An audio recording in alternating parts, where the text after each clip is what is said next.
MPPSC mains का result आ गया है, जो कि एग्ज़ाम 11 मार्च से 16 मार्च तक कंडक्ट की गई थी। और जो भी स्टूडेंट्स हैं वो जो सिलेक्ट हुए हैं, ये टोटल 229 पदों के लिए हुई थी। और मेंस के जो रिज़ल्ट है वो अब चूँकि ये जो एमपीपीएससी के लिए आंदोलन हुआ उसका भी रिज़ल्ट दिख रहा है, जल्दी-जल्दी आयोग अब डिसीज़न ले रहा है, ठीक है। अब नोटिफ़िकेशन भी जल्द ही आने वाला होगा। प्रीलिम्स की तैयारी में एकदम बहुत अच्छे से लग जाइए, अब बिल्कुल भी टाइम नहीं है आपको, 6 से 7 घंटे बढ़ा देना है। ये रिज़ल्ट है, आप लोग देख सकते हैं जिनका भी जो शॉर्ट लिस्टेड हुए हैं। और कांग्रेचुलेशंस, हमारे ही ग्रुप के 7 से 8 जो स्टूडेंट हैं वो सिलेक्ट हुए हैं, उन सभी को बहुत-बहुत बधाई। पर्सनली मैंने सेंड कर दी है। और ये चूँकि अभी मैं क्लास में थी इसलिए वीडियो लाने में थोड़ा टाइम हो गया, क्लास ले रही थी। और ये जो है आप लोग इसकी जो पीडीएफ है वो मैं अपने टेलीग्राम ग्रुप पे शेयर कर देती हूँ, वहाँ से आप देख सकते हैं। जो लोग भी सिलेक्ट हुए हैं उनको इंटरव्यू के लिए अब जो टोटल हुए हैं, ये जो 25 पदों तीन तीन गुना समान अंक प्राप्त साक्षात्कार हेतु शॉर्टलिस्टेड 141 अभ्यर्थियों की सूची।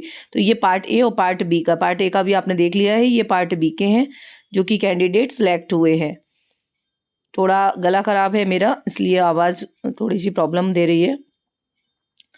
और इंटरव्यू के लिए जो डॉक्यूमेंट्स हैं सबमिट करना है, इनको आपको टाइम पे डेट जो दी गई है आयोग के द्वारा 20 तारीख दी गई है, 20 जनवरी। कौन कौन से ये डॉक्यूमेंट्स हैं जो कि आपको सबमिट करना है, जो लोग सिलेक्ट हुए हैं उनको। और इसमें आप अच्छे से देख सकते हैं ऑनलाइन। सबसे पहले तो आपको परीक्षा के लिए जो प्रारंभिक एवं मुख्य परीक्षा में ऑनलाइन आवेदन पत्र आपने किए थे उनकी फोटोकॉपी भेजना है। तो इनको इसलिए आपको संभाल के रखना होता है, जो लोग जिन लोगों ने दी है उनको करना है।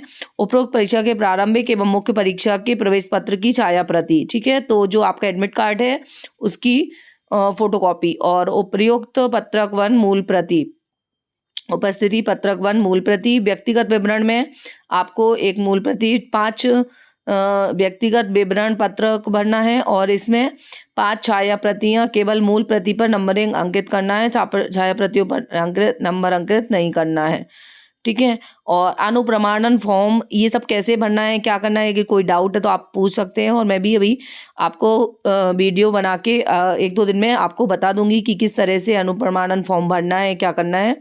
हाई स्कूल की जो अंक सूची है वो, ठीक है। हायर सेकेंडरी की अंक सूची, मार्कशीट, आपको इसकी फोटोकॉपी, ग्रेजुएशन और पोस्ट ग्रेजुएशन की सभी मार्कशीट एवं उपाधियाँ, जो भी डिग्री है वो भी आपको देना है।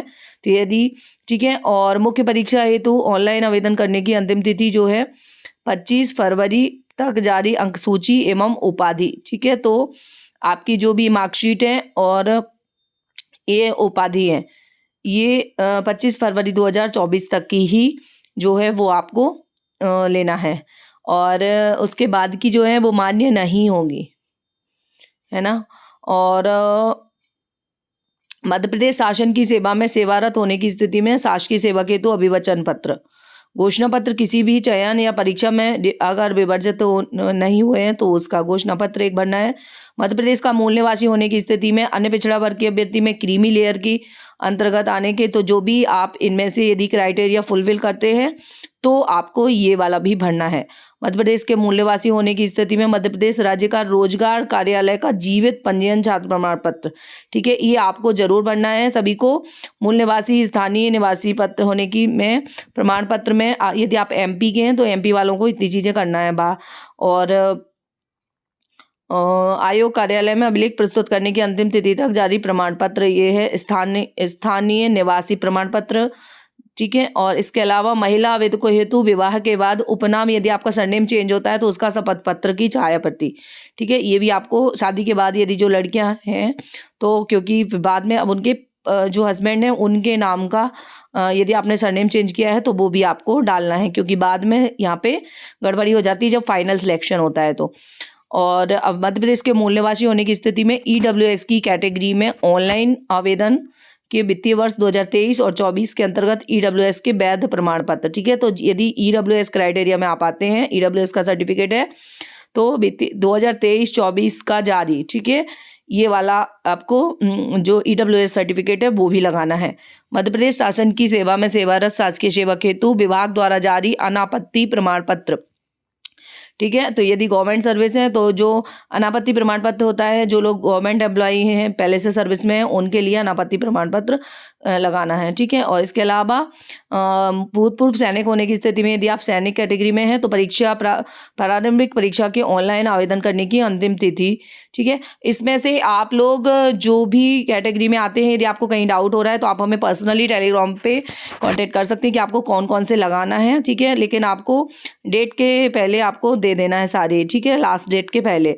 और आयोग तक आपके सारे डॉक्यूमेंट्स जो हैं वो पहुंच जाना चाहिए, तभी आप इंटरव्यू में पार्टिसिपेट कर पाएंगे, अदरवाइज आप इंटरव्यू नहीं दे पाएंगे।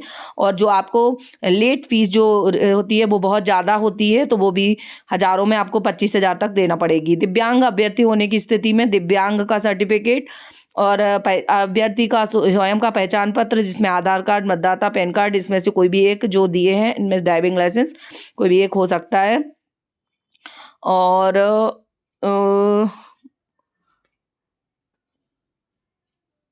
और मुख्य भाग जो है 87% एवं प्राविधिक भाग 13% के संबंध में अभिवचन पत्र। इसमें आपका सिलेक्शन किस में हुआ है, 87 वाले में हुआ है अगर वो, और 13% में हुआ है तो अब आशा यही करते हैं कि अगली बार की से ये सब चीज़ें हट जाएं, टोटल 100% के लिए रिजल्ट आए तो वो सही रहता है। यदि अभ्यर्थी के विरुद्ध कोई आपराधिक प्रकरण या केस चल रहा है यदि आपका, या लंबित है, तो उससे संबंधित डॉक्यूमेंट भी आपको दर्ज कराना, लिखना, लगाना रहेगा।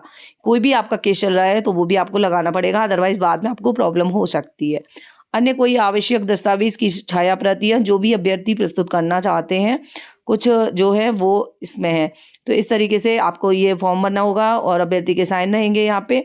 और ये जो है, जो भी डॉक्यूमेंट्स आपको सबमिट करना है, ये आपको 20 जनवरी तक प्राप्त आयोग के कार्यालय में पहुंचा देना है। डाक विभाग या अन्य किसी माध्यम से प्रेषित किए गए अभ्यर्थी के अभिलेख आयोग कार्यालय में यदि देर से पहुंचते हैं तो आयोग जिम्मेदार नहीं होगा। इस संबंध में कोई भी पत्र व्यवहार मान्य नहीं होगा, अतः अभ्यर्थी निर्धारित करें कि अभिलेख आयोग कार्यालय में भेजना सुनिश्चित करें, ठीक है।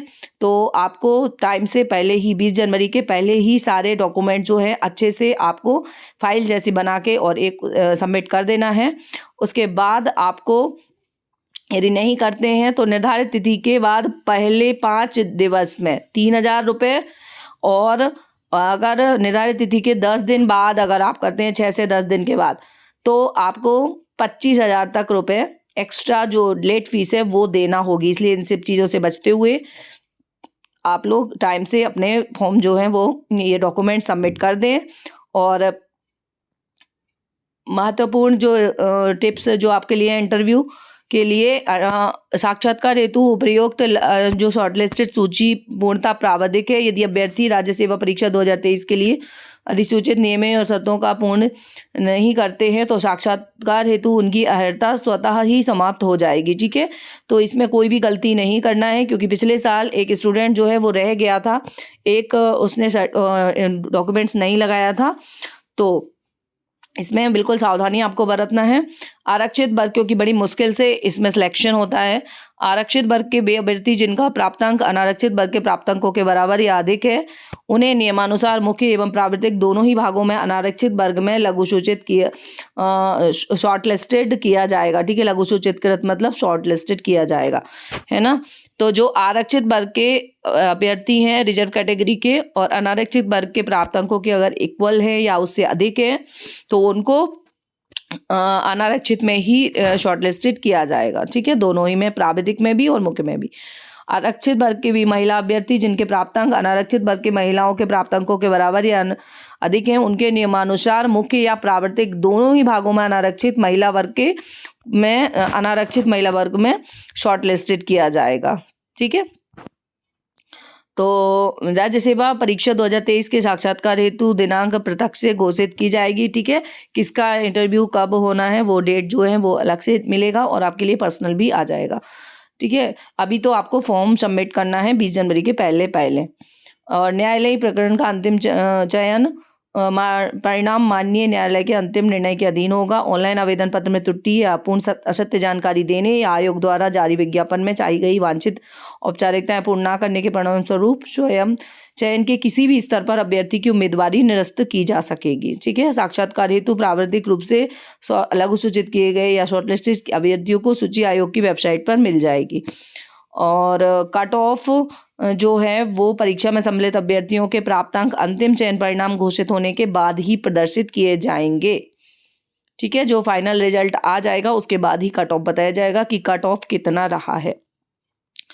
और साक्षात्कार हेतु प्राविधिक या लघु सूचित सूची में अभ्यर्थियों को अंतिम चयन परिणाम माननीय सर्वोच्च न्यायालय में लंबित याचिकाओं के अंतिम निर्णय के अधीन होगा। उपयुक्त परीक्षा से संबंधित न्यायालयीय प्रकरण का अंतिम चयन परिणाम माननीय न्यायालय के अंतिम निर्णय के अधीन होगा।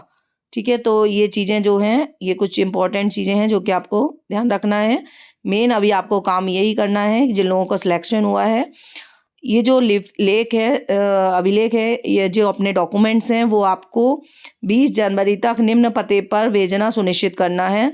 सचिव मध्य प्रदेश लोक सेवा आयोग, रेजिडेंसी एरिया मध्य प्रदेश के लिफाफे पर राज्य सेवा परीक्षा 2023 के साक्षात्कार हेतु अभिलेख अवश्य लिखें। ठीक है। तो इस तरह से आपको वहाँ पे ऊपर लिखना है जो आपका लिफाफा रहेगा। ठीक है। इस तरह से आपको 20 जनवरी के पहले पहले आपने पहुँचा देना है। सबसे अच्छा यही है कि आप वहाँ जाके पहुँचाएं। ठीक है। खुद वहाँ जाके पहुँचे वो सबसे अच्छा रहता है। और इसके अलावा अब एमपीपीसी का जो नोटिफिकेशन है प्रीलिम्स का वो भी जल्दी ही आने वाला होगा। उसके लिए भी जो स्टूडेंट हैं वो तैयार रहें। और जो लोग टेस्ट सीरीज या क्रैश कोर्स लेना चाहते हैं वो कांटेक्ट कर सकते हैं। ठीक है।